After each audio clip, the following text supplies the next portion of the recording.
السلام علیکم میں ہوں عائشہ اور آپ دیکھ رہے ہیں کہانی ٹائم ود عائشہ۔ ایک دور کا ذکر ہے ناظرین۔ ایک عظیم بادشاہ تھا جس کی 7 بیٹیاں تھیں۔ بادشاہ اپنی سلطنت میں انصاف اور دولت کے باعث مشہور تھا، لیکن ساتھ ہی غرور اور تکبر بھی اس کے دل میں جاگزے تھا۔ ایک دن وہ خوشی کے عالم میں اپنی 7 بیٹیوں کو دربار میں بلاتا ہے۔ چمکتے ہوئے دیے جل رہے تھے، موسیقی کی ہلکی ہلکی دھن گونج رہی تھی اور سب نگاہیں بادشاہ کی طرف لگی ہوئی تھیں۔ بادشاہ نے گرجدار آواز میں کہا، میں تم سب سے ایک سوال کروں گا۔ جو جواب مجھے پسند آیا اسے اپنی پسند کا انعام دوں گا۔ بیٹیاں قطار میں کھڑی ہو گئیں۔ پہلی 6 بیٹیوں نے باری باری کہا، اے بحضور، ہم آپ کا دیا ہوا کھاتے ہیں اور آپ کا دیا ہوا پہنتے ہیں۔ یہ سن کر بادشاہ مسکرایا اور خوشی سے ہر بیٹی کو قیمتی زیورات اور تحفے دیے۔ لیکن جب سب سے چھوٹی بیٹی کی باری آئی تو دربار میں سناٹا چھا گیا۔ اس کی آنکھوں میں معصومیت اور اعتماد جھلک رہا تھا۔ وہ آہستہ سے بولی، اے ابا حضور، میں اللہ کا دیا ہوا کھاتی ہوں اور اللہ کا دیا ہوا پہنتی ہوں۔ جو کچھ بھی میرے پاس ہے وہ میرے رب کی عطا ہے۔ یہ سن کر لمحے بھر کے لیے پورا دربار خاموش ہو گیا۔ ہر شخص پر جیسے بجلی گر گئی ہو۔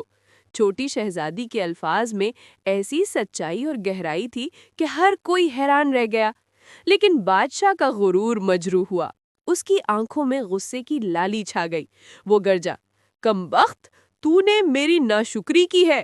ایسے گستاخانہ جواب کی سزا موت ہے۔ دربار لرز اٹھا۔ سپاہیوں کو حکم دیا گیا کہ شہزادی کو فوراً لے جاؤ۔ لیکن شہزادی کے چہرے پر سکون تھا، نہ ڈر نہ گھبراہٹ، صرف اللہ پر بھروسہ۔ وزیر نے آگے بڑھ کر کہا، بادشاہ سلامت، یہ آپ کی اپنی بیٹی ہے، اسے مارنا مناسب نہیں۔ سزا کے طور پر اسے جنگل میں تنہا چھوڑ دیا جائے۔ بادشاہ نے غرور میں آ کر یہی حکم دے دیا۔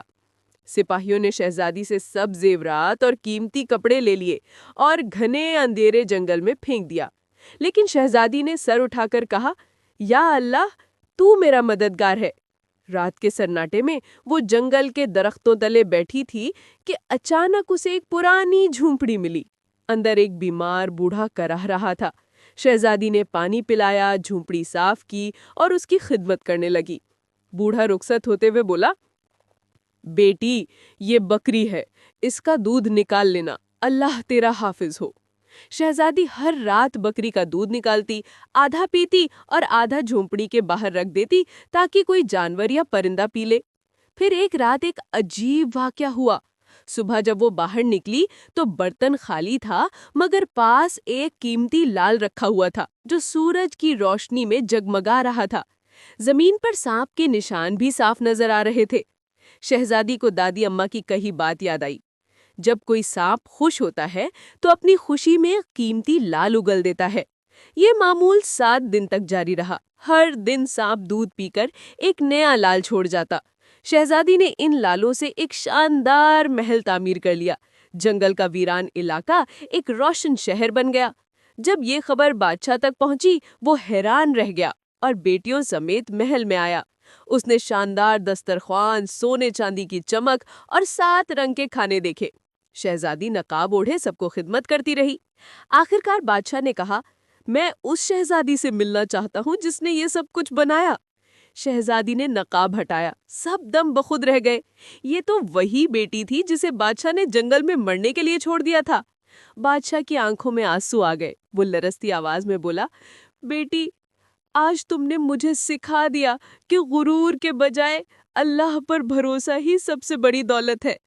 شہزادی نے مسکرا کر کہا، ابا جان، میں نے کہا تھا نا کہ میں اللہ کا دیا ہوا کھاتی ہوں اور اپنی قسمت کا پہنتی ہوں۔ دیکھیے میرا رب مجھے کہاں سے کہاں لے آیا۔